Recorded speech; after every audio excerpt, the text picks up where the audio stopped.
Hello everyone, welcome to my Let's Play of War in the Pacific, Admiral's Edition. War in the Pacific is a war game set in World War II, and as the name implies, it covers the German invasion of France. Oh no, wait, that's not right. It's obviously the Pacific theater between the Allies and the Japanese.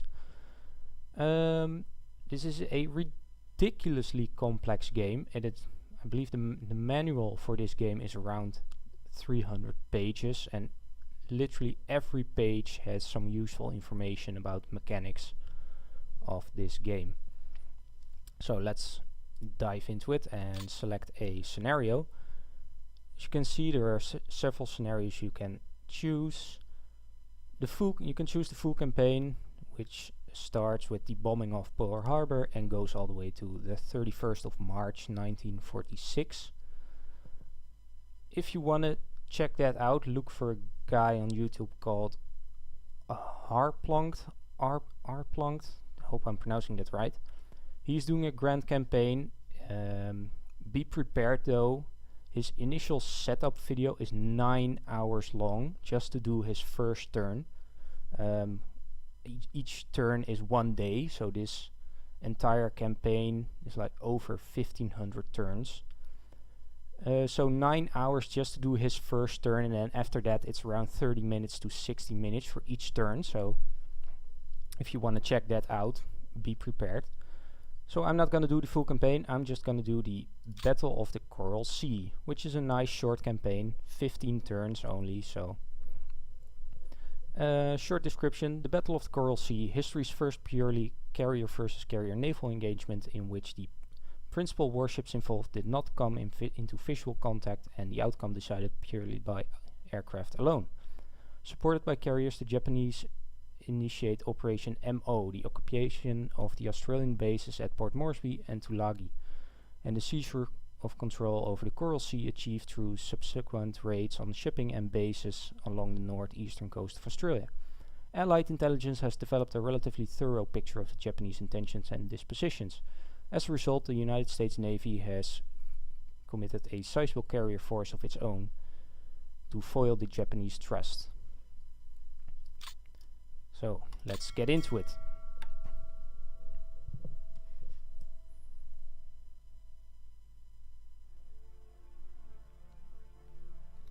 Now this is the map of War in the Pacific. Well, it seems a bit jittery when I scroll up and down. That's because I have upscaled the resolution of the game beyond its native resolution, and it seems that might have been a mistake, but I'll try to keep the scrolling to a minimum. As you can see here, this is the map. Over here we have the east coast of Africa. Here we have a couple of smaller islands. Here we have Noumea, probably pronouncing that wrong, but Noumea, this is my home base for this scenario. And all the way up here we have Truk Island for the Japanese, their home base. Over here New Guinea.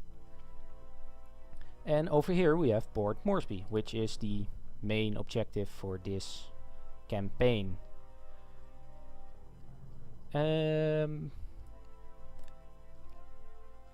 Right, and over here we have my 3 main fleets. This one here, the carrier Lexington, accompanied by a couple of destroyers, a couple of cruisers. Over here we have the Yorktown, also a couple of cruisers and destroyers, and over here we have a Australian task force with a couple of cruisers and a destroyer. Now, the way this game works is, how it decides its winners, is with a scoring system over here. So at the moment the Japanese have a score of 147, and the Allies, me, I've got a score of 971. And so at the moment I'm winning, and I haven't even done anything yet, so that's nice. These scores are broken down over here with the bases controlled, the aircraft shut down, the ships sunk. Every ship you sink has a value which gets added to your points. But let's take a look at the bases, because that's all the scores. So as you can see, I'm controlling 17 bases and the Japanese control 27. Now that may seem a bit odd, because I've got a score of almost 1,000 and the Japanese only got 147. So why is it that the Japanese have such a low score even though they hold 10 more bases than me? Well, that's because every base has a separate score for each side. So if we check over here at my home base of Noumea, you can see value to allies is 900 and value to Japan is only 45. So that means when I hold this base is giving me 900 points. If the Japanese were to take this from me, I would lose those 900 points, yet the Japanese would only gain 45. And that's basically the same for most Japanese bases in this scenario. If you go to Truk, you see again Japanese only get 16 points, I would get 80. And these smaller bases all over here, it's only 6 points, 3 points, 3 points, 3 points. So very few points, even though they got more bases. So now let's take a look at Port Moresby. As you can see, value to Japan 1400 points and value to allies only 7. So if the Japanese were to take this base, they would gain 1400 points, immediately putting them into the lead. So this is what it's all about in this scenario. At the moment, if both sides would just sit there, do nothing, the allies automatically win, because I've got 900 points, they only got 140. If they were to take this, and they would go to 1500 points, and I only got 900, so that would make it so that the Japanese would win. So the Japanese have to act, and basically the allies have to do is make sure that Moresby does not get taken. Okay, so let's check out our fleets. This is the Australian task force.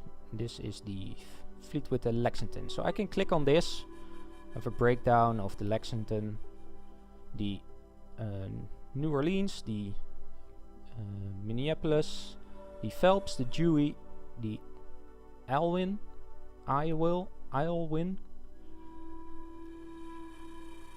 And here you have all the stats: speed, ops. I wouldn't even know. I have to say I'm nowhere near an expert on this game. My knowledge is about probably below average, so I'll probably get a few things wrong. And like I said, the manual for this game is over 300 pages long, so all these little mechanics I probably try to avoid most of them. I'll just explain the bare essentials to understand what is going on a bit. So here we have a breakdown of this current task force, which has a carrier, 2 cruisers and 3 destroyers. And if we go back, we can see that this is their current location, and this is the path they will sail according to their orders. So they have, at the moment, they have orders to go to this space over here. Now these rings around each task force is the range they will sail in the next phase. Every turn, each phase is one part of the day. They have got a day phase and a night phase, so each turn basically has 2 phases. So this task force, for one turn, it has a range up to the outer circle. You are able to give them orders to go at full speed, and you'll see that the green circle will go far out, and they will basically sail twice this in one turn. However, they will use such a huge amount of fuel that it's not advisable. It's just only to make sure if they really have to get somewhere as quick as possible for a short burst, you can do that, but yeah, it's for the long run. It's probably the best way to just keep it at mission speed. Now, my second carrier task force. This one has also the same order to go to this hex, but it has orders to take a different path toward it.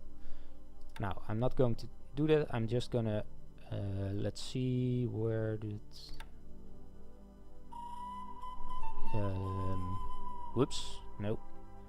Ah, here, waypoints. So I'm just gonna say clear all waypoints, exit, and I believe it now should update. Wait,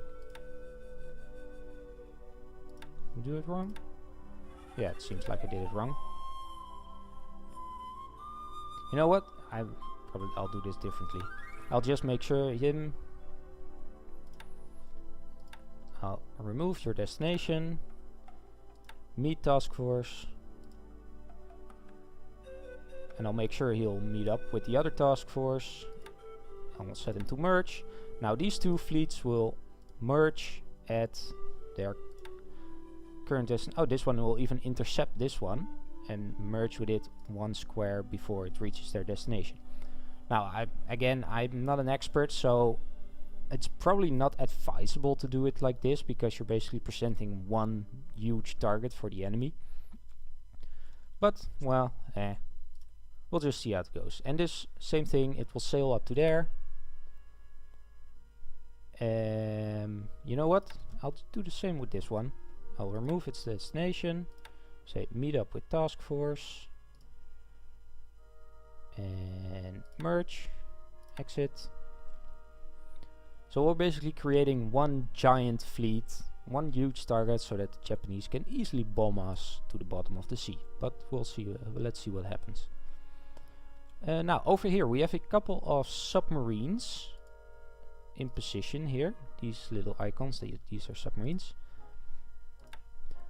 Now initially I've set up this game so that the AI controls my submarines. That's again probably advisable to do it yourself, because you can make much better decisions, because especially in the ground campaign you have such a huge amount of submarines that it can be hard to keep track of everything. So I tend to set these on computer control so they control themselves. Oops, there goes my mic. That's what happens when you leave cords hanging all around. Sorry for that.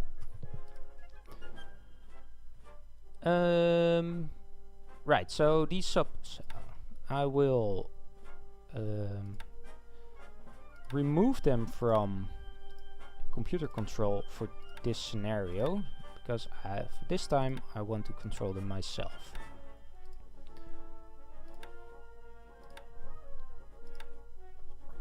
Okay, so we got 4 submarines in total. I will set your destination. No, I won't set a destination. I will set up a patrol zone, and I can set the boundaries manual. I'm just not gonna bother. I'm just gonna say you patrol around this hex, and it fills in a patrol zone automatically. Now as you can see, it says, well, I'm gonna patrol this way. I'm starting over here, I'm going that way, and I'm going that way. So it will patrol around this area. Oh, here is also, this is the, I have to set this to 1, which is the maximum for submarines. This is basically the amount of spaces it is allowed to divert from its current route in order to intercept enemy vessels. Now again, you may think, well, there aren't any enemies over here, but there are. It's just that I haven't spotted them there yet. First I have to spot them, which happens during the turn resolution, and then these submarines will have a chance to intercept any spotted enemy task force. Now I'm basically gonna do the same for all these. I'm gonna set up a patrol zone, patrol around area. I'm gonna set you up to, you know what, just leave him there. Bit strange, but well, we'll go with it. Same for you. I'll set up a patrol area around here. And same for you. I'll set up a patrol area. Let's see, I'll set you up here. Okay, so those are my subs.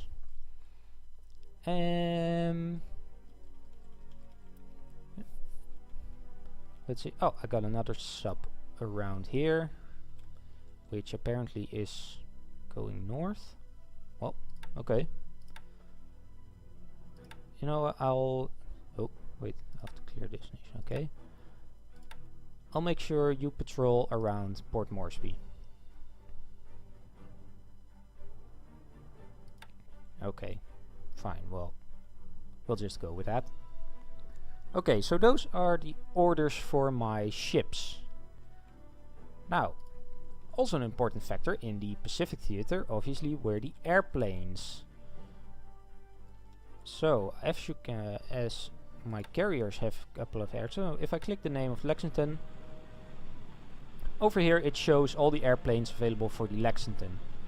Again, every single airplane also has, you know, amount of pilots. Their pilots have experience. It's ridiculously complex, this game. It's absolutely ridiculous.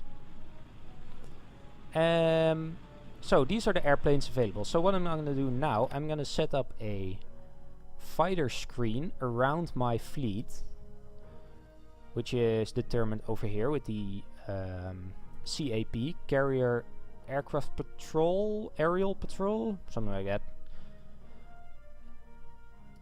And oh, wrong button. Right, so at the moment 30% of the available aircraft are patrolling around the current fleet. Like, you can put them also to train, again increasing the experience of the pilots. You could set them to rest, reducing the fatigue. You can even set things like current altitude, maximum mission range. Now here the mission I've selected is escort, which means they will escort any bombers that are flown within their range. Now I'll just leave this like no, I'll set it. Yeah, I'll set them to fly a little bit higher. Now height obviously gives an advantage over the enemy, so you want that. These are, I believe, yeah, these are my dive bombers. As you can see, they have another option, search, which means this is the search party. They will fly out in the directions that you can set, and they will try to spot enemy naval fleets. So I'm gonna leave this at 20%, and you can set these. These are degrees for going compass degrees, so they go around 360. And I'd like to do it like this. You can set it on the map. You can say, well, start searching. The arc has to start searching here, and it has to go all the way here. And if I go back, exit. Now, as you can see, I told it to search up to here, but it only goes to here. Now that's because the amount of planes I have allocated to search are not enough to cover the area I wanted to search. So I can increase that if I want to. And hey, why doesn't it show?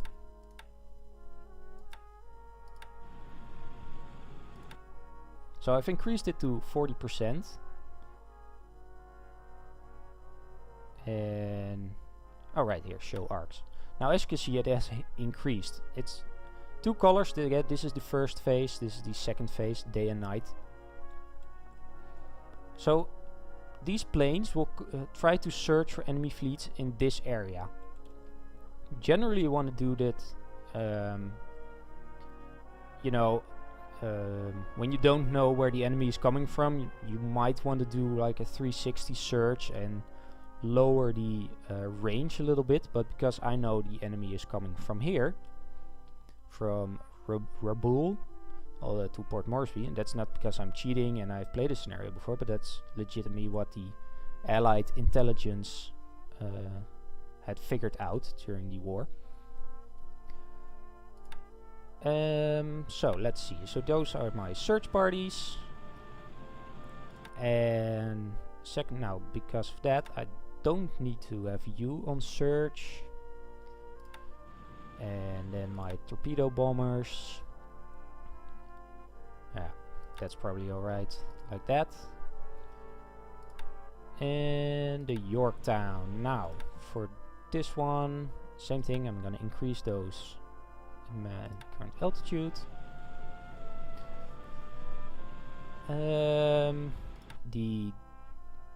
I'm just gonna take the risk and remove these from searching, because when they're searching, the chances are they won't be available if they spot a target to actually bomb it. So I'm just gonna take those back. So those are my carrier aircraft. I also got land-based aircraft. Every flag you see here is a base, and it shows here the size of the airfield. Now, most bases have an airfield. It's just that this little icon here, which I guess they are like runways or something, means there are actually aircraft present. So here you can see a fighter wing as well as a medium bomber wing. And over here you can see a patrol boat as well as a few bombers. Now I'm gonna use these bombers, and well, guess not those because their range is a bit inadequate. How about you? Same thing. Okay, so do I have any? Ah, look. So these are patrol aircraft. 6 Catalinas, I believe. Catalina 1 floating patrol. Okay. So this is the range. So I can use these to search as well, which I'm gonna do. So I'm gonna set on the map. So I'm gonna send you, well, from here to, let's say, here. Now again, I have to increase the amount of airplanes. I'm gonna put this to 100% because the scenario is so short. I can do this, but setting it to 100% increases their fatigue drastically, because you're basically not giving them any time to rest.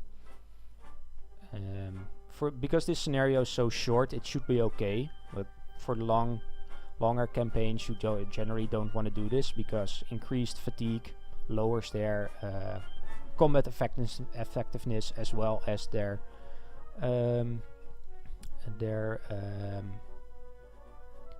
them being prone to accidents on things like landing and takeoff, stuff like that. Right, so I'm gonna exit out of here, and I guess that will do. I'm probably missing a bunch of stuff. I'm not really looking to, you know, play this optimally. I just want to show off this scenario real quick.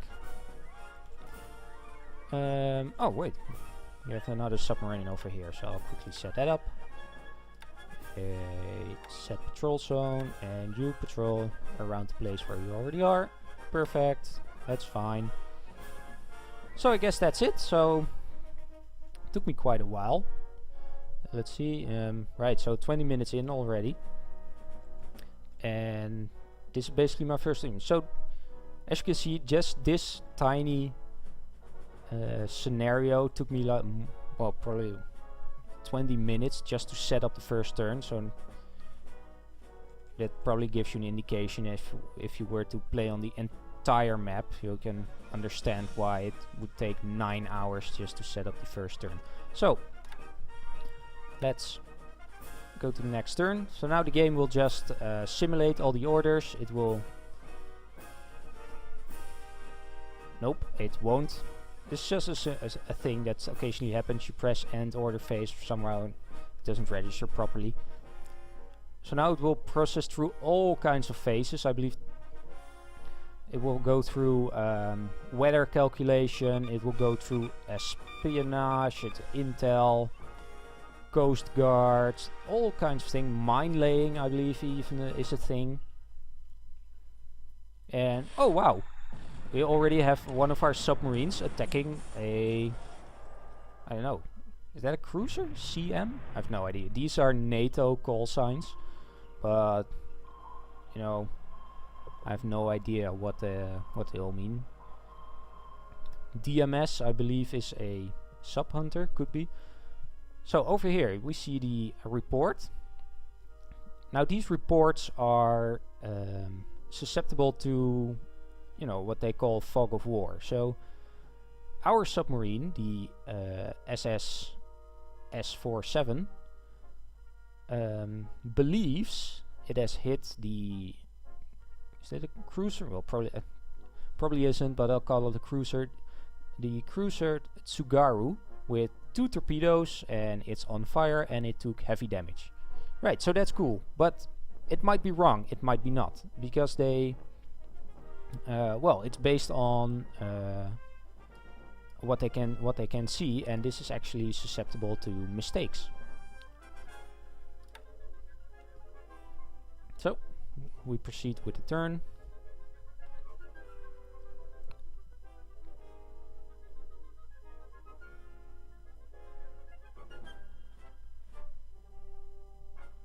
So it's still it's calculating all kinds of bad weather. Oh, right. So these little clouds mean we have bad weather above our task force, which means that our carrier aircraft are unable to fly, which is kind of bad because we set them up to search for enemies to the north of us. So we'll see what happens.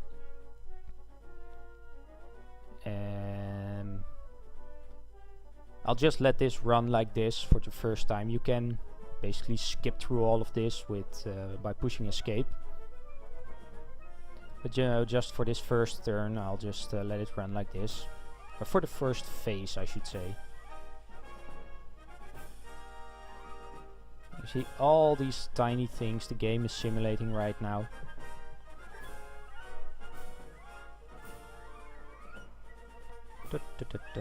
Alright, so that's the first. Yeah, that's the first turn done. So as you can see now, the map was updated and our spotting aircraft, or either our submarines could also have spotted them. Now you can see that these are the positions of enemy fleets. Now, it doesn't show what kind of ships they are. Well, some do. So here we know that there is a fleet here, and all we know that there's one light cruiser. And this one has a couple of cruisers. No, CM might be personnel carriers? I have no idea. So I'm just gonna leave my submarines on patrol. I'm just gonna leave these patrol planes on the same arc. And I'm gonna send my huge carrier fleet. I'll just send them around here. Let's see what happens. But I'm also gonna split them up. I'm gonna form a new task force. I'm gonna put them on surface combat. And in this fleet, I'm gonna put all the cruisers and a couple of destroyers. And what I'm gonna do with this, I'm gonna send this one over here. And I'm just gonna put it there and let it lay in wait. I'm gonna put the max reaction time on 6, so if a fleet is spotted within 6 hexes, it might react to it and start a naval engagement.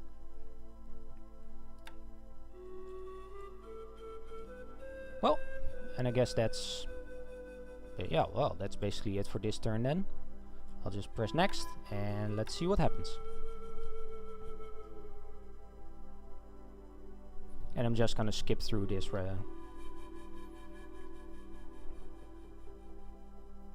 which, as you can see, goes a lot faster.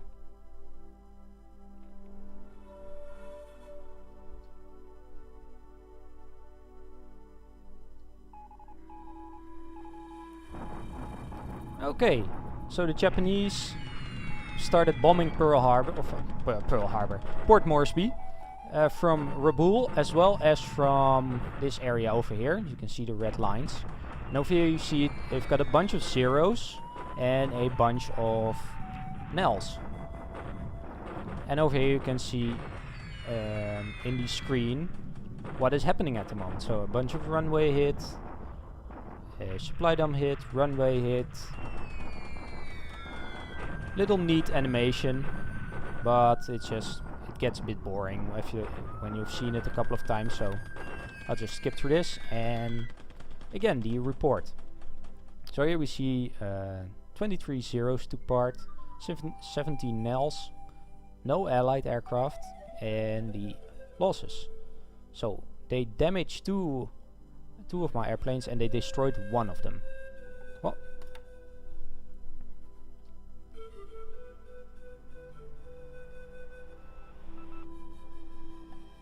and that's basically it for this turn. Okay, so their fleet seems to be approaching. For some reason my fleet didn't really intercept them. Don't know why. I've got a fleet over here, I see. And I noticed a submarine over here. Well, let him do his thing.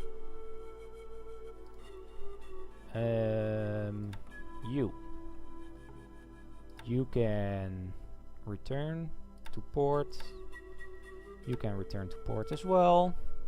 No need for you anymore.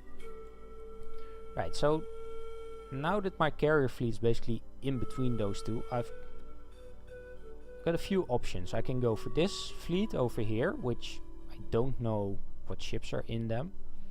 Or I can go for this fleet over here. Now I'm assuming this is the landing force of the invasion. But I'm hoping my my surface fleet will be able to take care of that. So I'm gonna send my carrier fleet over a little bit over here. Hopefully it can start bombing that one over there. Oh. Again, I'm nowhere near playing this optimally. You usually want to take care of a lot more things, but I'm just like to power through this at the moment like this. So let's see if anything exciting happens this turn. Look, so this is a surface. This is my surface fleet, and they are engaging the fleet over here. So it's again, it's not very advanced. It doesn't have really advanced graphics or anything. It just shows you, you know, this ship is firing at that one, and little splashes of water indicating that they're missed, and little explosions indicating that they were hit, stuff like that. And it's just so it's the Chicago shooting at that, and down here you can see the log, what's happening. So they're taking a bunch of shots at each other. Range close to 7,000 yards, so they're still closing in on each other. So it's pretty neat, but I think you got the picture. So I'll just skip through this. And here we have the report. So the Japanese had a light cruiser, 2 destroyers, and again, I have no idea what the E stands for. And I had a bunch of cruisers and a couple of destroyers. Now you can see here the light cruiser was hit 4 times, it's on fire. The destroyer hit 2 times, heavy fires. And my 2 cruisers were hit 3 times and 2 times. Now it says shell hits. It makes no distinction between what kind of shells these are. So these, if there was a battleship in this battle, and that battleship would hit a destroyer, it would probably say shell hits 1, yet because the shell was so huge, it probably destroyed the destroyer in 1 hit. Yet if a destroyer would hit a battleship, it could say shell hits, well, for this in this instance, shell hits 3, but yet it doesn't show any damages or fires or stuff like that. So we'll continue.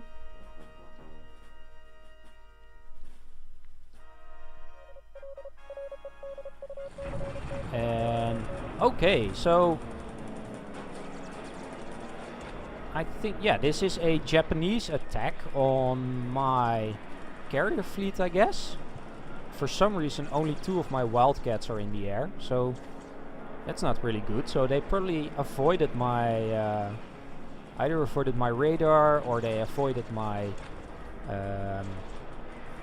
search parties.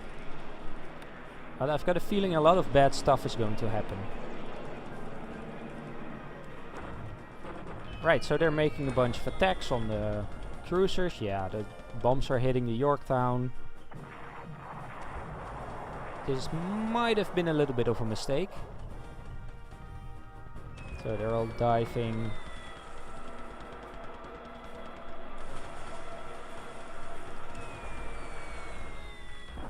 As you can see the flag around the airplanes from my aircraft. We'll see what happens in the report.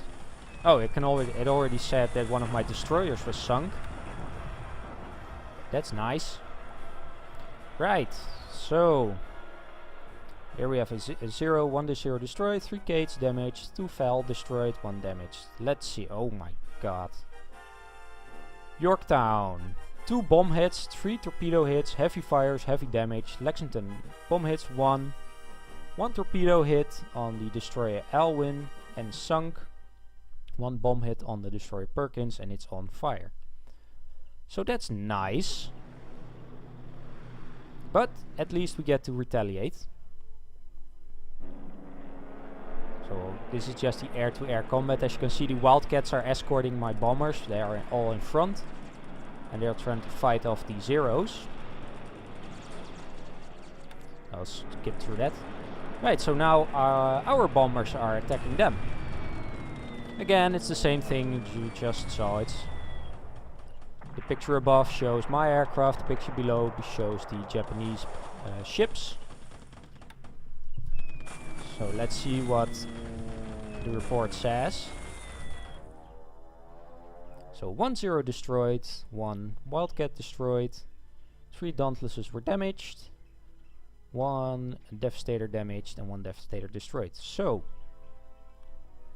wow, they got a couple of bombs in. So the Shukaku was hit by 2 bombs and the Shokaku was hit by 2 bombs and it's on fire apparently.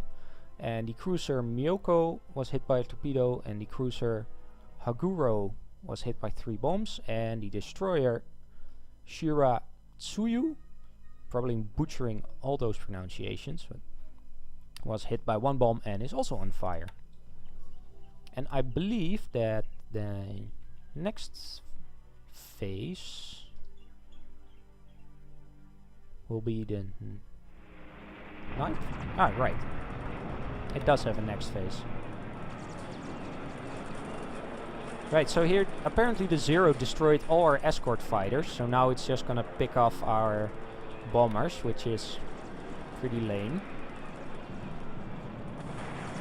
Again, pretty loud, hard to talk over to. So let's see what happens here. So as you can see, it destroyed 4 Wildcats, and after which it just was easy pickings for Dauntlesses and Devastators. So wow, they really did some damage this time. 2 bomb hits, 1 torpedo hit on the Shuokaku, 5 bomb hits on the Shokaku, and 1 more torpedo hit on the cruiser. Nice! Oh, but they're then it's the Japanese turn again, so I've got a feeling this is going to be really nasty.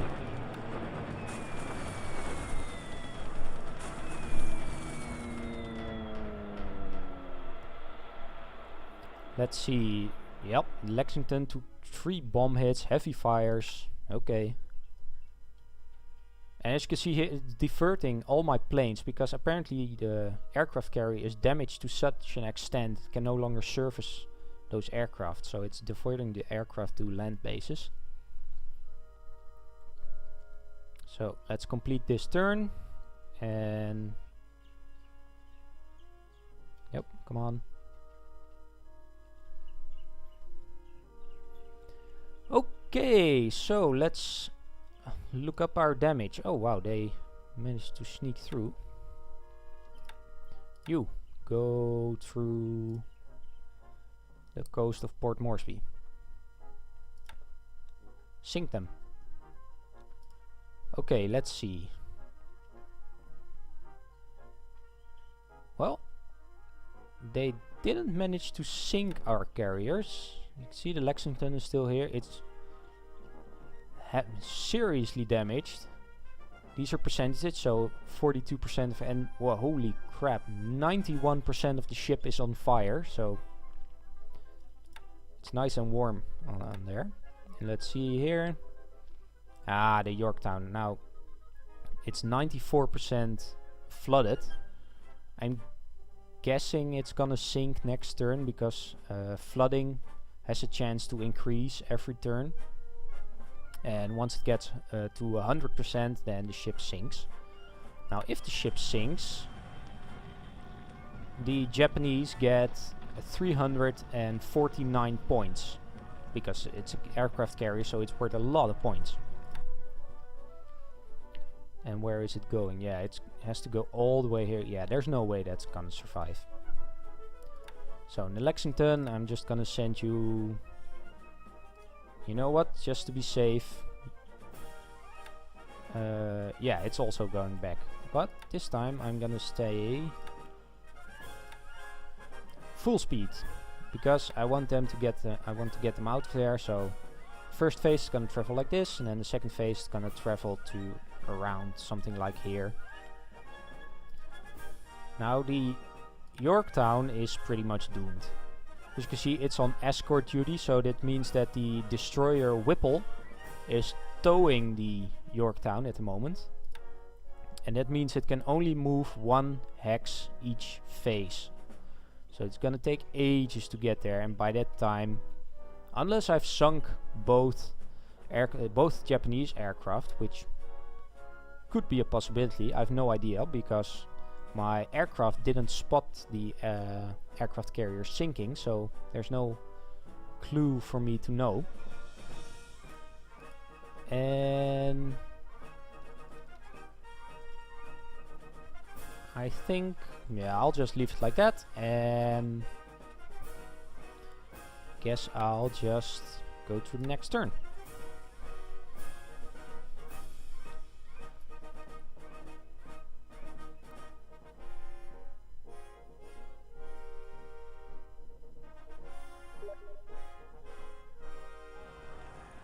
And of course someone is messaging me. Yeah. Stop messaging. Right.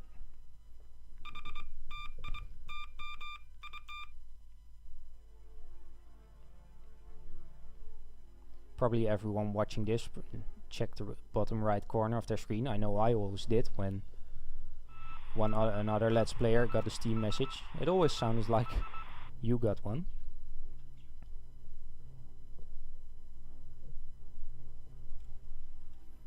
Okay, so apparently no combat this turn. And the Yorktown... Oh, that's nice. I believe it was 94 last turn. So apparently they've plugged all the leaks and they're now pumping out water. So it may actually survive. That's pretty nice. But for some reason these guys didn't engage in combat. Why didn't you engage in combat? Remain on station and move over there. Did I not? Yeah, they still reaction. So why didn't they engage? Well, so this is probably the landing fleet, which is not very cool because they might be able to land a couple of troops at Port Moresby. Well, again, I guess, yeah, sure. Did they divert?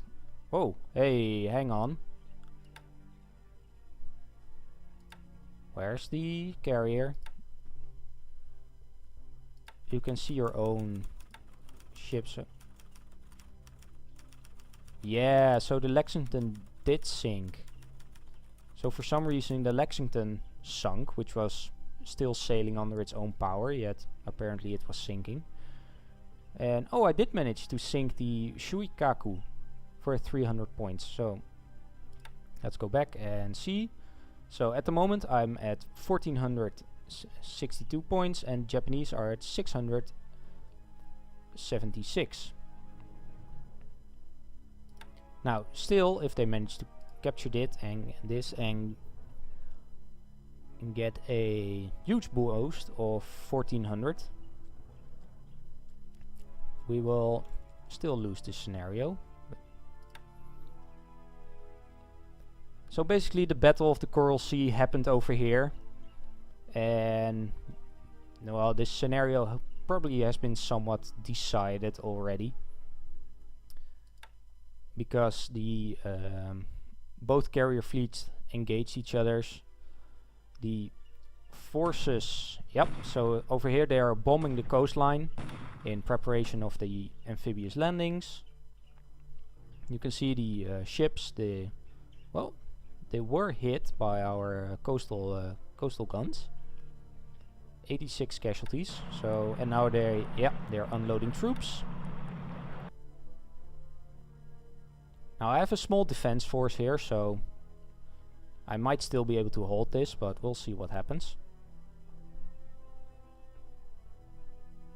And oh, look at this. Now finally for some reason it didn't want to engage them while it was over here. So now it's trying to engage the landing the amphibious fleet, and these are all cruisers, which are quite heavy ships, and these are all just basically merchant ships, a couple of destroyers, so nothing much, so they're probably gonna get their asses kicked. Yeah, look at that. Sunk, sunk, sunk, sunk. 14 hits, heavy damage. 24 hits, heavy damage, heavy fire, sunk, sunk, sunk, sunk. And only 1, 2, 3. So 3 hits in return. Yeah, so we decimated them. So they most likely didn't unload everyone already. So we basically bombarded the crap out of them when they were unloading on the beaches.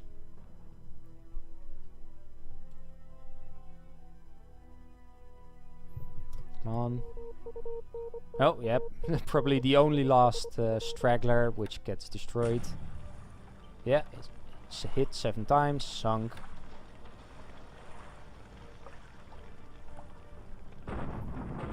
Okay, so now they're trying to bomb Port Moresby again. I'll just skip through it. I think this scenario is pretty much decided. Well, still it seems they managed to land some troops. Let's see, Allied bombardment. Oh yeah, right. So we tried to bombard them. Ooh, they still managed to land around 5,000 troops. So this could still be interesting.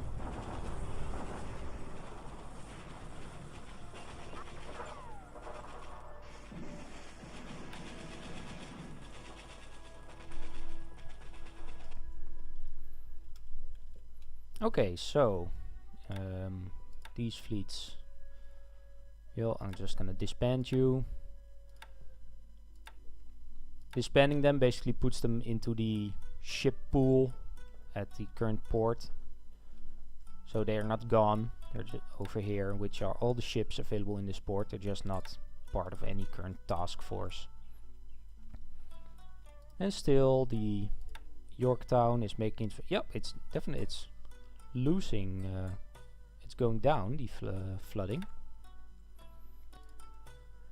Okay, so they landed their troops at Port Moresby.